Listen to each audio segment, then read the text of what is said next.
तो हालात क्या है, ये किसी से छिपे नहीं है और तमाम तरह की मांग है कारोबारी धड़े की, उद्योग जगत की, क्योंकि कई ऐसे कारोबार रहे हैं जो कोरोना काल से बुरी तरह प्रभावित हुए। कुछ छोटे कारोबारी ऐसे भी रहे जिन्हें अपना कामकाज रोकना पड़ा। अब वो दोबारा से खड़े होना चाहते हैं, तो स्टार्टअप को लेकर भी बात हो रही है कि अगर स्टार्टअप को बढ़ावा मिल सकता है तो बेहतर होगा। इसके अलावा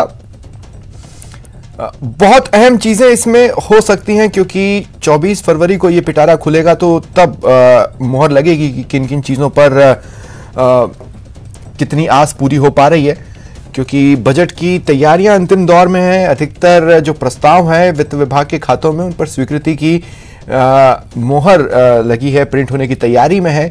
बस क्या इसमें आता है, खासकर जो अहम बात हम यहां पर कहना चाहते हैं वो ये है कि डेस्परेट टाइम्स डेस्परेट एफर्ट्स मांगते हैं, और ये डेस्परेट टाइम्स है। ऐसे में किस तरह के डेस्परेट एफर्ट्स मिलते हैं, क्योंकि आर्थिक जगत ने और प्रदेश की आर्थिकी ने जो झटका झेला लॉकडाउन पीरियड में, कोरोना काल में, महामारी की वजह से, उससे न केवल उबरना है बल्कि एक बार फिर पटरी पर लाकर तेजी से दौड़ाना है। ये कोई छोटा टास्क नहीं है। दशकों में कोई एक वक्त इस तरह का आता है जब दशकों में पहली बार जैसे एफर्ट की जरूरत होती है, और यही वो वक्त है। देखना होगा कि क्या प्रदेश सरकार किसी तरह का बोल्ड बजट ला पाती है, क्योंकि कहा जाता है कि जब पहला जो बजट किसी भी सरकार का होता है वो गिफ्ट्स के आसपास होता है, और आखिरी बजट पूरी तरह चुनावी बजट की ओर झुकता महसूस होता है। ऐसे में बीच के जो बजट होते हैं, खासकर तीसरा बजट जो कि ये रहने वाला है, उसमें कोई कदम उठाए जा सकते हैं। चलिए, जो गेस्ट पैनल मेरे साथ जुड़ रहा है आपको इंट्रोड्यूस करवा देता हूं। गजेंद्र लुणीवाल जी अध्यक्ष हैं होटल एसोसिएशन ऑफ जयपुर के। टीआर भंडारी जी एमडी है सिनको के, सिनको इंडस्ट्री जोधपुर।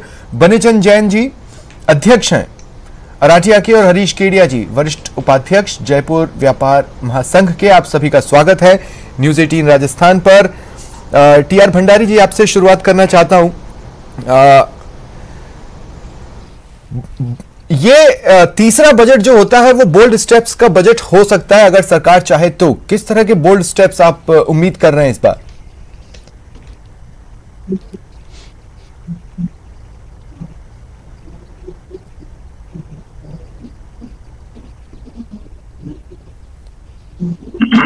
टीआर भंडारी जी, मुझे सुन पा रहे हैं आप?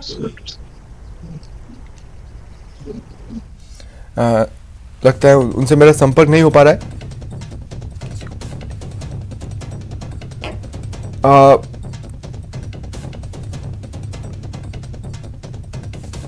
तो अब देखिए, जिस तरह के ताजा सियासी हालात हैं, ये तो गैस करना इजी है कि किसानों को संबल देने वाला बजट लाने की ओर सरकार का ध्यान पूरी तरह से रहेगा।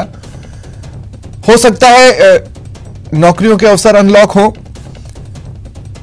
लेकिन उद्योग जगत की उम्मीदें किस तरह से पूरी कर पाता है ये बजट देखना होगा। एक बार फिर कोशिश करते हैं हमारे गेस्ट से बातचीत की। टीआर भंडारी जी, मेरी आवाज आपको मिल रही है?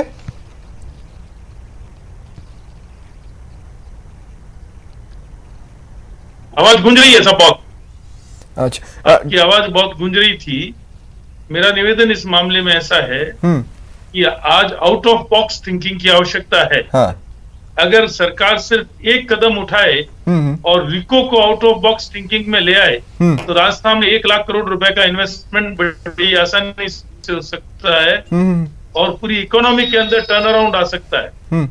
आज जो ट्रांसफर्ड इंडस्ट्रियल एरिया है, ऐसे इंडस्ट्रियल एरिया जो शहरों के मध्य में आ गए हैं, उनकी जमीनों का सम्यक उपयोग नहीं हो पा रहा है।